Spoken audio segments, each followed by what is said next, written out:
தற்போதைய செய்தியை பார்த்து வருகிறோம். கிராமங்களில் உள்ள வீடுகளுக்கு சொத்து வரி உயர்த்தப்பட்டதற்கு எதிர்க்கட்சித் தலைவர் எடப்பாடி பழனிசாமி கண்டனம் தெரிவித்திருக்கிறார். கூடுதல் விவரங்களை செய்தியாளர் அபினேஷிடம் கேட்கலாம். அபினேஷ், விவரங்கள்.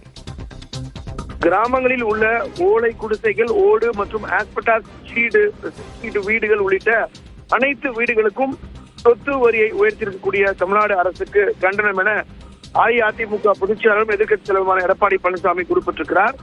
குறிப்பாக 2025-26 முதல் இனி ஓலை குடிசைகளுக்கு அதிகபட்சமாக சதுரடி ஒன்றுக்கு 40 பைசா முதல் ₹1 வரையும், ஓட்டு வீட்டிற்கு சதுரடி ஒன்றுக்கு 30 பைசா முதல் 60 பைசா வரையும், கான்கிரீட் வீட்டிற்கு சதுரடி ஒன்றுக்கு 50 பைசா முதல் ₹1 வரையும் வீட்டு வரி உயர்த்தப்பட வேண்டும் என்று, ஏற்கனவே உள்ள பழைய வீடுகளுக்கும் இந்த வரி உயர்வின்படி புதிய வரியை வசூலிக்க வேண்டும் என்று திமுக அரசு உள்ளாட்சிகளுக்கு உத்தரவு வழங்கியிருக்கிறது.